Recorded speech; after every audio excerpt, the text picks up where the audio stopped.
Buenas tardes, buenos días compañeros. Ya estamos en el módulo o continuamos en el módulo de Filosofía de la Educación. Y bueno, hoy voy a charlarles acerca de cómo pensó uno de los más grandes exponentes de la filosofía europea, cómo pensó la educación y cómo la vinculó con la filosofía. Yo voy a tratar de hacer un enroque entre diversos textos de Immanuel Kant y voy a tratar de explicarlo lo más sencillo que se pueda sin perder el sentido y el rigor de la filosofía y el pensamiento que aplicó Kant filosóficamente a la educación.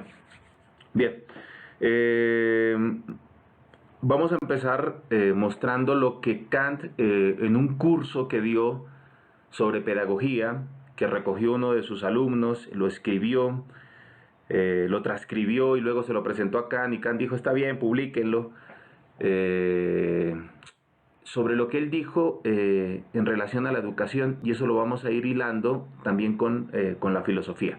Bien, empecemos. Eh, para Kant, la educación se dividía principalmente en dos elementos, tenía dos componentes muy fuertes. El primero era la disciplina y el segundo era la instrucción, enseñanza, los dos juntos. Disciplina, instrucción, enseñanza. La disciplina vendría siendo como la parte negativa. ¿Por qué la parte negativa? Porque vendría siendo como la parte coercitiva que se ejerce sobre las personas desde que son niñas para que puedan aprender a conducir sus propias conductas. La parte instructiva y de enseñanza es la parte positiva porque es la parte que va a elevar a la persona más allá de lo disciplinario y le va a permitir generar pensamiento. Bien, pero eso lo vamos a ir desglosando. Quedémonos con la parte disciplinaria. A ver, ¿cuál es la idea principal de Kant en este texto que tenemos sobre la pedagogía? Que yo les dije que es un texto que no escribió directamente Kant, sino que uno de sus alumnos recogió en un curso que dio.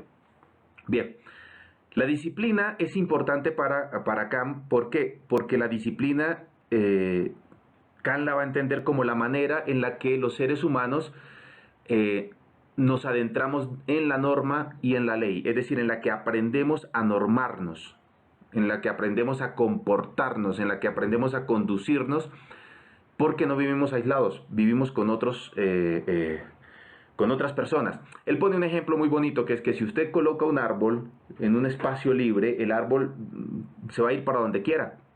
En cambio, si usted coloca un árbol en un bosque, el árbol va a tener que crecer de una cierta manera porque los demás árboles que están en el contorno le van a restringir, le van a ejercer coerción sobre él y le van a direccionar en un cierto sentido.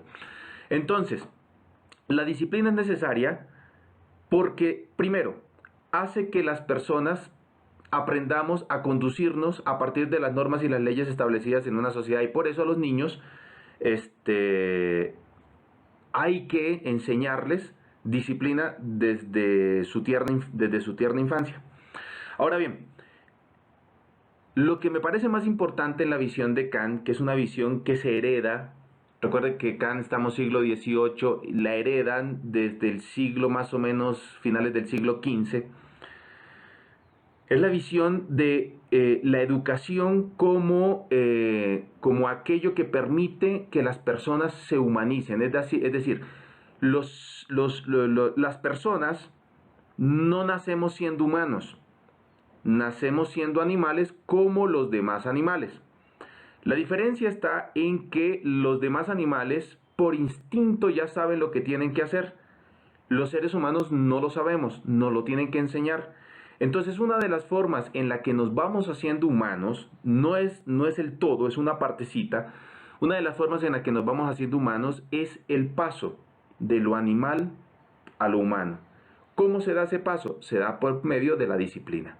Es decir, la disciplina es lo que permite el tránsito de la animalidad pura, de la barbarie, como le decían, y ahorita me voy a detener en ese concepto, el paso de la barbarie, el paso de la animalidad a la humanidad. Somos humanos porque nos podemos entender bajo ciertas normas y bajo ciertas conductas y podemos comprender que debemos acatar ciertas leyes, en primera instancia. No es el todo, pero es en primera instancia. Por lo tanto, se deja un estado, que es el estado de animalidad, el estado de la barbarie, y se pasa a la humanidad. Se empieza a pasar a la humanidad. ¿Por qué yo digo que esto es una concepción heredada? Porque efectivamente la idea del bárbaro y la idea del humano no es algo propio de Kant. Si nosotros vemos, si nosotros analizamos, por ejemplo, las crónicas de la conquista española, y luego, por ejemplo, analizamos los textos de Ginés de Sepúlveda, de Fray Ginés de Sepúlveda o Fray Bartolomé de las Casas, o analizamos los textos de Vitoria, entre otros, vemos que hacen esa diferenciación entre bárbaro y humano. Y al indio lo colocan como bárbaro. Algunos lo colocan como en un grado de barbarie muy alto, otros lo colocan en un grado de barbarie muy bajo. Y como está en algunos lo colocan en un grado de barbarie bajo, puede pasar fácilmente a ser humano. ¿Qué era ser humano por ejemplo, para Ginés de Sepúlveda y de las Casas? Recordemos el debate que tuvieron exactamente sobre esto, estos dos frailes.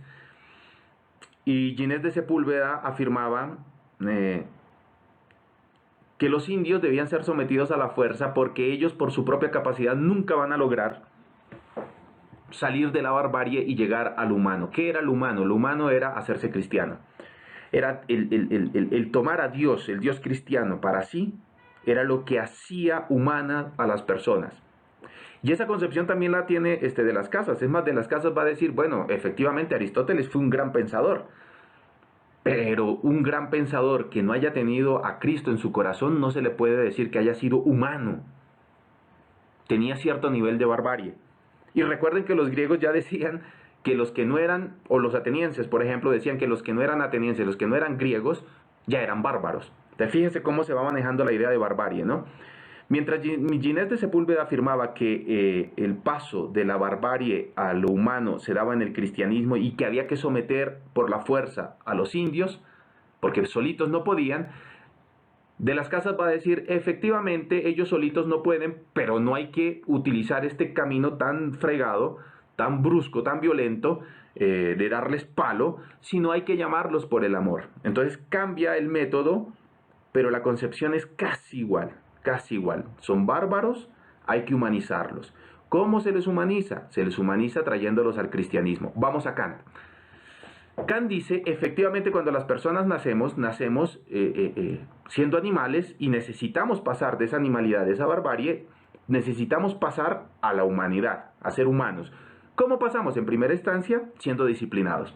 La disciplina es un ejercicio de coerción sobre las personas que si no se efectúa, que si no se hace, la persona va a creer que puede hacer lo que quiera, cuando quiera, como se dice vulgarmente, hacer lo que se le pegue la gana.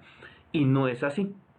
Entonces, ¿qué es lo que sucede acá? Que la educación, primero como disciplina, está dada para que una generación mayor que ya ha adquirido ciertos conocimientos, ciertas conductas, ciertas normas, ciertas leyes, las pase a otra generación. ¿Por qué? Porque lo humano no es un hecho como tal. El humano es un hacer que se hace por medio de la educación. Es decir, para Kant, la educación es lo que nos lleva a humanizarnos. En primera instancia, disciplinándonos. Bueno, hace poco tiempo, Sloterdijk, hace poco tiempo estoy hablando, hace como unos 8 o 9 años, más o menos, no tengo buena memoria, Sloterdijk afirmó que en realidad el humanismo con las artes y la literatura lo que quería era la domesticación de las personas y que por lo tanto era una forma de disciplinamiento la literatura y el arte. Bien. Ahora bien, entonces, resumamos rapidito. La educación se divide en dos partes, como están aquí en la pantalla. La disciplina, la instrucción y la enseñanza. La disciplina es para que las personas vayan asumiendo las normas, las conductas, las leyes que son necesarias para vivir en sociedad, que le dicen a la persona que no puede hacer lo que quiera cuando quiera. Punto. Para eso se va a la escuela. ¿Por qué? Porque el niño principalmente... en la visión de Kant, la escuela para los niños sirve principalmente para que vayan adentrando, intronizando, mejor es la palabra, intronizando las normas y las leyes de la sociedad. Y vayan dándose cuenta que no son seres únicos en el mundo, que hay otras personitas también al lado de ellas que también se tienen que sujetar a esas normas y esas leyes. Entonces la disciplina es como la base, el punto de partida dentro de la visión educativa de Kant. Tengámoslo así. ¿Por qué? Aquí hay una cosita que estaba dejando pasar por alto. Porque principalmente, dice Kant, pongamos una persona adulta. Una persona adulta que no haya adquirido conocimientos, los puede adquirir siendo adultos, no tiene mayor inconveniente, con mayor esfuerzo, tal vez sí, le cuesta un poco más, pero los va a adquirir. En cambio, una persona adulta que no haya sido disciplinada, es una persona, según Kant, que no va a adquirir disciplina, porque ya está. Dejamos el árbol torcido y ya no se va a enderezar, ¿ya? Entonces, si esto es así, si la educación es tan importante, porque como vimos anteriormente, o lo dije muy rápidamente, la educación es lo que humaniza, entonces la educación para Kant no puede estar en manos de cualquiera. Es imposible que la educación se la deje al primero que quiera ser educador, no. La educación tiene que estar en manos de aquellas personas que puedan dirigirla hacia el disciplinamiento, hacia la instrucción y la enseñanza. Es decir, tienen que ser personas idóneas las que estén educando a las nuevas generaciones. Una visión también muy compartida con el sociólogo, ¿cómo se llama? Se me está olvidando el nombre. Bueno, ahorita me viene el Durkheim. Y él decía, la educación es la instrucción y la enseñanza que hace una generación mayor a una generación menor. Más o menos así era la idea de Kant. Entonces, a ver, primero la educación, entonces resumamos. La educación no puede estar en manos de cualquiera, la tiene que dirigir gente idónea que pueda instruir, que pueda disciplinar y que pueda enseñar. Bien. Por lo tanto, la educación, como no puede estar en manos de cualquiera, no puede también ser alaquete. Como bellamente dicen aquí en La Paz, me encanta esa frase, alaquete. No puede ser, como también dicen, ahí veremos, ¿no? Ahí veremos, ya se verá cómo sale esto. Métele nomás y ahí salimos. Métele nomás y la gasolina no alcanzó y el avión se cayó en Medellín porque la gasolina no se calculó. ¿Se acuerdan de eso? ¿De esa catástrofe? Bueno. Métele nomás. Pues no es métele nomás. La educación debe estar razonada y dirigida a fines establecidos. ¿Establecidos por quién? Establecidos por una sociedad que quiere a un grupo de personas de una determinada manera. Es decir, que quiere humanizar de una determinada manera. Por lo tanto, no es métele nomás. Lo vamos a pensar y vamos a ver el tipo de ser humano que queremos dentro de esta sociedad y hacia eso apuntamos. ¿Y eso qué lleva? Eso lleva a que hacia el fin que queremos lograr, ese fin que queremos llegar, debe estar cada vez mejorado por las generaciones que vienen, porque cada generación debe aportar con sus conocimientos, sus habilidades, sus destrezas, su pensamiento, a lo que hicieron las generaciones anteriores. Entonces, la disciplina es importante para Kant porque es la base con la cual se parte para educar, que no es otra cosa que humanizar. Ahora bien, ¿se acuerdan que habíamos visto que educación es disciplinar, pero también es instruir y es enseñar? Bueno, ¿qué es esto de enseñar? Ahí es donde más voy a hablar, compañeros. Ya sé que llevo 13 minutos, voy a tratar de hacer 2 videitos, más o menos de 25-30 minutos cada uno, o de 25-25, para no aburrirlos tantos. Bien, enseñar es muy importante. Instruir va a decir Kant, bueno, la instrucción es importante, es decir, transmitirles ciertos conocimientos es importante, pero la instrucción también puede ser dada a los animales. Y los animales pueden saber cómo actuar de cierta manera y reaccionan a esto, otro, por instrucción. Pero no así la enseñanza. La enseñanza es propia de los humanos, aunque pareciese que algunos animales enseñan, ¿cierto? Dice él, como por ejemplo las golondrinas que enseñan el canto a sus critas, pero la enseñanza, como la va a entender Kant, no la tienen los animales. Ya les voy a explicar por qué. ¿Qué es enseñar para Kant? Enseñar para Kant, yo lo resumo en pensar. En pensar. Y ese pensar también va a traer consigo la idea de la moral. Voy a detenerme primero en esto de pensar. Se enseña, ya la persona está disciplinada, a la persona se le ha instruido, ahora se le enseña ¿a qué? A pensar. ¿Qué es pensar? Uf, sapere aude, atrévete a saber. Ese saber, como lo vamos a ver más adelantito, ese saber no es otra cosa que atreverse a pensar. Cuando la persona piensa, logra una conducción propia, se conduce a sí mismo, y a eso es lo que yo quiero llegar. Hay un texto hermoso que yo me imagino que algunos de ustedes han leído, y si no lo han leído, yo los invito a que lo lean. Es un texto chiquitito y hermoso. Kant es una persona que algunos textos eran muy pesados. Por ejemplo, no vamos a negar que la crítica de la razón práctica o la crítica de la razón pura son textos difíciles de entrarles. Pero hay otros textos hermosos de Kant también, igual que los que acabo de mencionar, que son muy facilitos. Por ejemplo, este de ¿qué es la ilustración? Es un texto muy, muy fácil. Vamos a entrar solamente a algunas partecitas de ese texto, que yo, reitero, les invito a leer. ¿Qué es la ilustración? ¿Qué es la ilustración?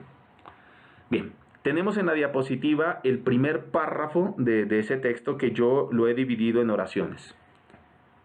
Voy a leerlo de corrido y luego me voy a detener en cada una de sus oraciones. Vamos para pasar a otro párrafo y luego a un último párrafo del mismo texto, que es la ilustración. La ilustración es la salida. Fíjense que hay palabras o hay frases que yo estoy colocando en rojo. La ilustración es la salida del hombre de su culpable incapacidad. La incapacidad no significa la imposibilidad de servirse de su inteligencia. La incapacidad significa la imposibilidad de servirse de su inteligencia sin la guía de otro. Esta incapacidad es culpable porque su causa no reside en la falta de inteligencia, sino de decisión y de valor, para servirse por sí mismos de ella sin la tutela de otro. Sapere aude. Ten el valor de servirte de tu propia razón. He aquí el lema de la ilustración. ¿Qué es la ilustración? Bien, la ilustración es la salida del hombre de su culpable incapacidad. Detengámonos acá. La ilustración, más que, aunque en ese texto dice que la ilustración en sí es un periodo, más que un periodo, yo lo entiendo como una actitud, como una forma de ser. La ilustración es la salida, fíjese, es una salida. Yo ahorita estoy en un cuarto, estoy metido en mi cuarto. Entonces yo necesito salir de mi cuarto. Una vez cuando salga de mi cuarto, he salido del cuarto, ya no estoy metido en el cuarto. Por lo tanto, si la ilustración es la salida, es porque los seres humanos, la gran mayoría, no hemos salido, estamos en. Vamos a ver en dónde estamos. Pero resulta que la ilustración es la salida del hombre de su culpable incapacidad. Si no hemos salido de un lugar que no les he dicho todavía, es por nuestra propia culpable incapacidad. Es decir, nosotros somos los culpables de nuestra incapacidad de no salir de ese lugar en donde estamos. No sé si hasta aquí me estoy dando a entender. Bien, esto parece un enredo, pero yo lo voy a desenredar. Les prometo que lo desenredo. La salida del hombre de su culpable incapacidad. El ser humano es incapaz de salir. Ojo, ojo. Pero vamos a ver qué es eso de incapacidad. La incapacidad significa la imposibilidad de servirse de su inteligencia sin la guía de otro. Entonces nosotros somos culpables. ¿Culpables de qué? De no servirnos de nuestra propia inteligencia. De eso somos culpables. No hemos salido. ¿Cuál es el lugar que nos detiene? Nos detiene un lugar en el que no nos servimos de nuestra propia inteligencia. Pero fíjese, volvamos a la oración de arriba. Culpable incapacidad. Es decir, que cuando nosotros no nos servimos de nuestra inteligencia, primero, no es porque otra persona esté ejerciendo un poder sobre nosotros que no nos permite servirnos de nuestra inteligencia. No, es porque nosotros permitimos que la otra persona ejerza cierto, valga la redundancia, tenga cierto ejercicio del poder sobre nosotros y nosotros lo aceptamos. Es decir, que cuando nosotros no salimos de la minoría de edad, es porque no queremos salir. Así de sencillo. servirse de la propia inteligencia es la salida de la minoría de edad. Por lo tanto, aclaremos conceptos.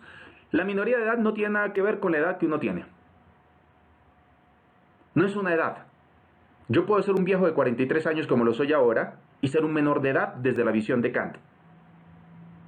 Es decir, en la medida en que yo no me sirvo de mi inteligencia y estoy apegado a la guía de otros, que ahorita vamos a entender eso, yo soy un menor de edad. Y un muchachito de 25 años, muchachito en comparación a mi edad, un muchachito de 25 años, usted diría, no, pues ese ya es hombre, 25 años, vamos a ponerle un hombre de 25 años, que sí se sirve de su inteligencia, que sí se sirve de su razonamiento, bueno, pues es un mayor de edad en comparación a mí, que no me sirvo de mi inteligencia.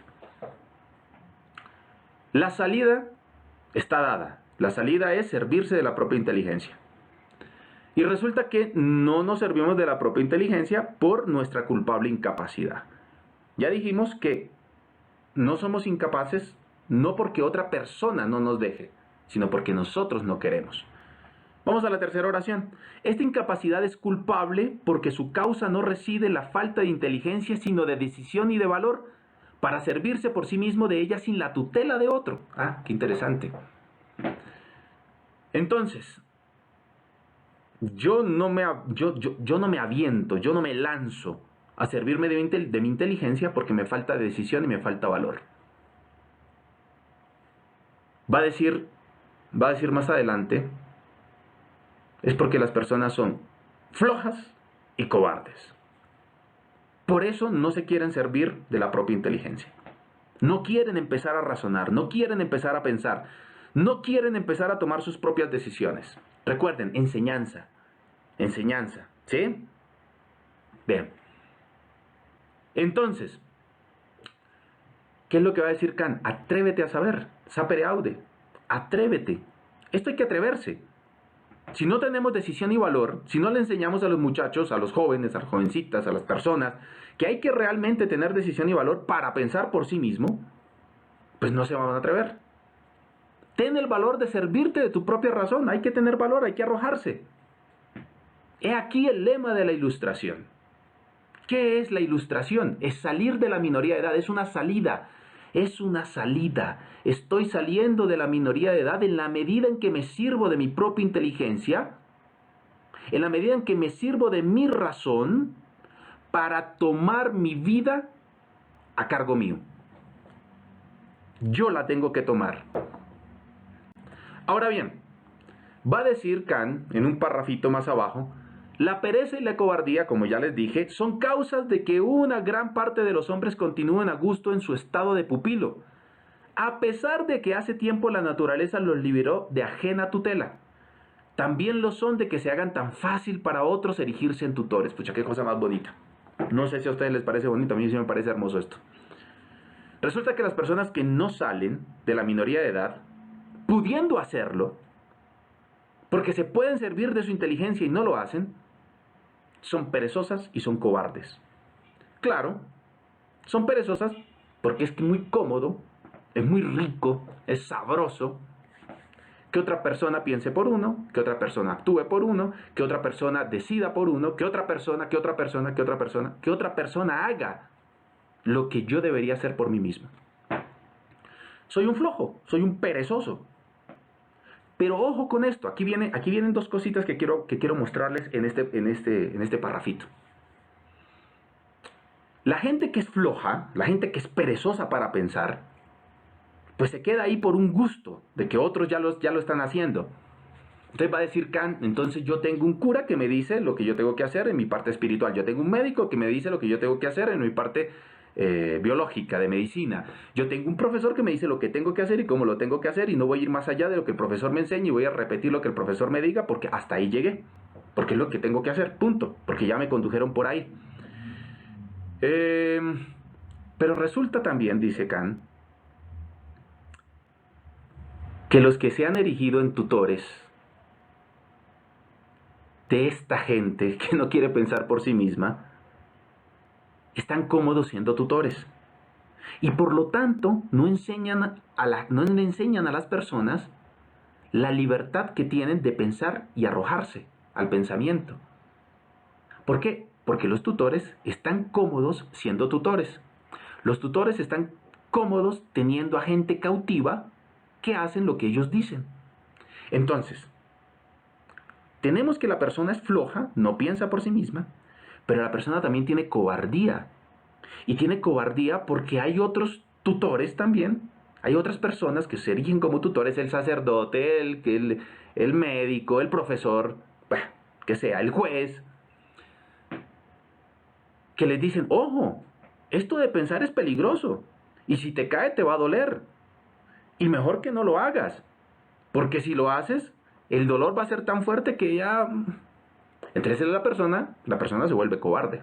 Como el niño, ¿no ve? Vamos a poner el ejemplo del niño. Si el niño se cae de la bicicleta la primera vez y usted le dice al peladito, mira que esta vaina de andar bicicleta es complicado y así como te raspaste la pierna te vas a seguir raspando, pues el niño va a tirar la bicicleta y chao París, ¿no ve?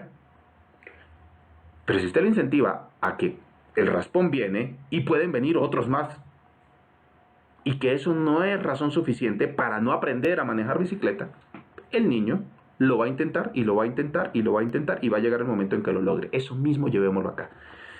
Kant dice, también lo son de que se hagan tan fácil para otros erigirse en tutores. Es que es muy fácil erigirse en tutor cuando tenemos una camada, tenemos un grupo de borregos que hacen lo que nosotros queremos que hagan. Es tan cómodo no estar emancipado, realmente es tan cómodo, va a decir Kant. ¿Por qué? Por la cobardía y la flojera que tenemos. ¿De qué? De salir de la minoría de edad, de pensar. Y va a decir, este es el último que voy a tomar, el último parrafito de ese texto bello. Para esta ilustración no se requiere más que una cosa, libertad, y la más inocente entre todas las que llevan ese nombre, a saber, libertad de hacer uso público de su razón íntegramente. Y el texto va a diferenciar entre razón pública y razón privada. A ver, resumamos antes de meternos en razón pública y razón privada. Bien. Pensar es sinónimo de ilustrarse. La ilustración es la salida de la minoría de edad. Y las personas que no tenemos ninguna incapacidad en el entendimiento, porque no le vamos a pedir, por ejemplo, con todo respeto, a un niño con un síndrome de Down alto, no le vamos a pedir que sea mayor de edad porque ese niño va a ser dependiente toda la vida. Pero aquellas personas que no tienen ningún impedimento, sí se les puede pedir porque está en ellos el potencial de poder salir de la minoría de edad.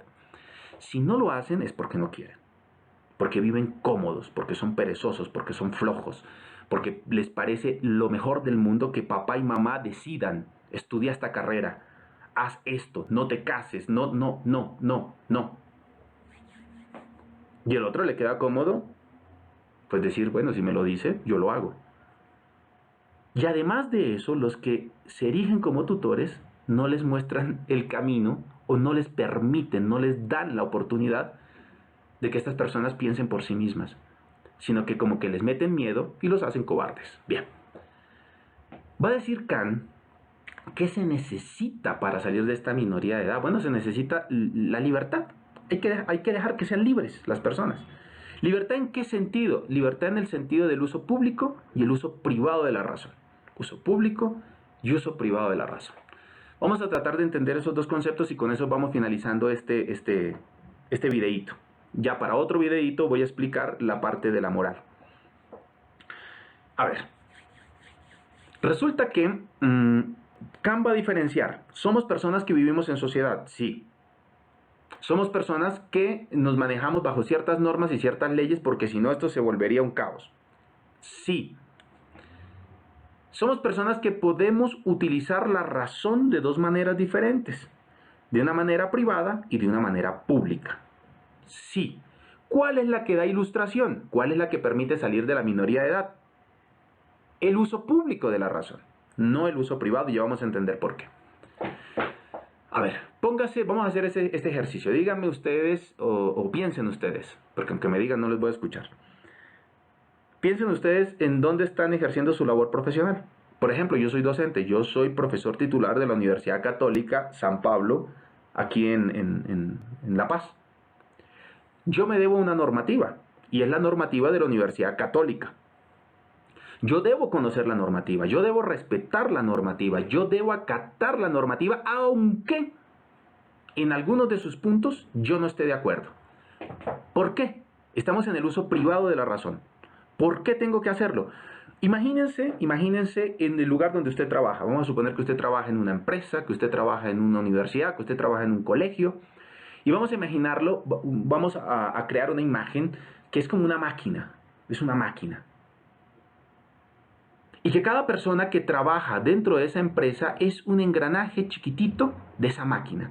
Pero esos engranajes, usted sabe que los engranajes están unidos, ¿cierto? Son rueditas que están unidas a otras rueditas, que si esta rueda gira, hace girar a esta, y esta una mayor, y esta otra más chiquita, y bueno. Si esta de acá chiquitita, que es usted, se detiene, bueno, pues la máquina empieza a fallar, algo no funciona bien. Entonces, el uso de la razón privada es, usted es un engranaje chiquitico dentro de la máquina, y a usted le dieron una función dentro de ese engranaje, perdón, dentro de esa máquina, que es funcionar como engranaje, para hacer cierta cosa. Si usted no lo hace, perjudica. ¿Por qué? Porque hay normas que están establecidas para que usted funcione de cierta manera. Usted tiene que hacerlo, usted tiene que funcionar de esa manera, porque si cada quien hace lo que quiera, bueno, las instituciones se caen. Eso es así, que cada quien haga lo que quiera, las instituciones se caen. Vamos a poner como base la familia. La familia es una institución muy fuerte. Vamos a suponer que usted como papá, su esposo, o usted como mamá, y sus hijos, y si tiene empleado o empleada, no sé. Vamos a suponer que cada quien haga lo que quiera, ¿cierto? Que no acate normas. Bueno, yo no entiendo, pues si alguien podría decir, bueno, es una familia totalmente disfuncional. Pero el concepto de familia, como familia, se cae si cada quien hace lo que quiere. ¿Por qué? Porque ya no importa. El uso privado de la razón es absolutamente necesario, porque si no las instituciones se caen. Entonces usted, en tanto perteneciente a una empresa, usted en tanto profesional, usted se debe a esa empresa mientras esté en esa empresa, y debe hacer lo que la empresa le pide que haga. Bien. Kant dice que nefasto sería que un soldado en plena guerra cuestione las decisiones de su comandante. Bien, vamos a tomar ese ejemplo para más adelante. Entonces aquí no hay mayor libertad, aquí lo que hay es obediencia. Aquí se tiene que obedecer, y no está mal obedecer, ojo con esto, no está mal obedecer. Voy a hilarlo rápidamente con lo que dije antes. Entonces, si salir de la minoría de edad es tomarme a mí mismo y tomar mis propias decisiones y pensar, no voy a escuchar al cura, no voy a escuchar a mi papá, no voy a escuchar a mi mamá. No, el problema no está en escucharlos. El problema está en cómo yo asumo lo que ellos me dicen en mi vida.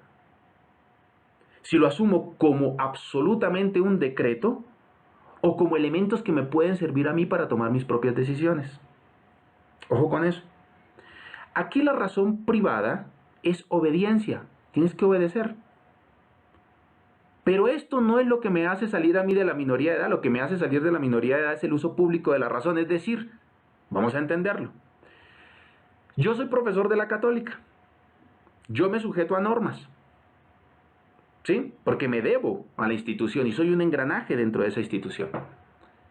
Pero resulta que yo, como persona docta en ciertos temas, puedo decir aquello en lo que no estoy conforme, en lo que no estoy de acuerdo, porque conozco y sé de ese tema, y lo puedo decir abierta y públicamente en tanto docto del tema, en cuanto conozco el tema. Entonces, aunque en lo privado estoy obedeciendo, en lo público, en lo privado como individuo obedezco, en lo público como ser que soy también pensante en lo universal, puedo explicar las razones por las que no estoy de acuerdo frente a algo que se da en mi institución, por ejemplo. Y resulta que en el parrafito este que acabamos de leer que ustedes tienen, dice que no se requiere otra cosa más que la libertad. Y aquí es donde viene el problema, que eso no lo entienden las personas. Y entonces cuando alguien en su uso público muestra algún defecto, algún problema, alguna falencia de una institución, lo pelan, lo echan, lo corren, lo empiezan a mirar como una oveja negra, como una oveja que no se está alineando a la obediencia. Y ya dije, ¿hay que obedecer? Sí, hay que obedecer. Pero obedecer no significa, no es directamente proporcional a no pensar. Son dos cosas distintas. Y eso es lo que Kant quiere mostrar en el uso privado y el uso público de la razón. El uso privado, yo obedezco porque pertenezco a una institución. El uso público me hace ir más allá de la institución y como docto en un tema puedo mostrar esos problemas que tiene la institución. Entonces el soldado que en guerra obedeció a su comandante aún estando en contra, puede después mostrar por qué razón eso que mandó el comandante no está bien. Justificando, mostrando, evaluando en tanto docto. Y eso es lo que permite a una sociedad crecer. Eso es lo que permite a una sociedad llegar a ser ilustrada. Eso es lo que permite a las personas conducirse a sí mismas. ¿Se acuerdan? Enseñanza, conducción. Eso es lo que quiere, que nos conduzcamos a nosotros mismos. Entonces pensamos en la medida en que nos hacemos cargo de nosotros mismos y nos conducimos. Ojo con esto, y con esto voy terminando. No es que no se obedezca, es que obediencia no puede ser directamente proporcional al no uso de la razón. Tenemos que usar la razón, pero para usar la razón hay que atreverse a saber, hay que atreverse a pensar. ¿Por qué es un atreverse? Es un atreverse porque lo que está de base, dice Kant, es que no nos atrevemos, que somos cobardes y que somos comodones, que nos gusta estar en la comodidad. Bien, entonces, resumamos todo lo que hemos visto hasta acá. Ya llevamos 37 minutos, resumamos todo. Educación para Kant se divide en dos momentos. La disciplina, que es la base, la instrucción y la enseñanza. ¿A dónde tiene que apuntar la educación? A ir subiendo.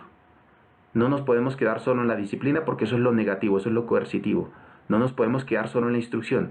Hay que llegar a la enseñanza. Y enseñanza es que las personas logren salir de la minoría de edad.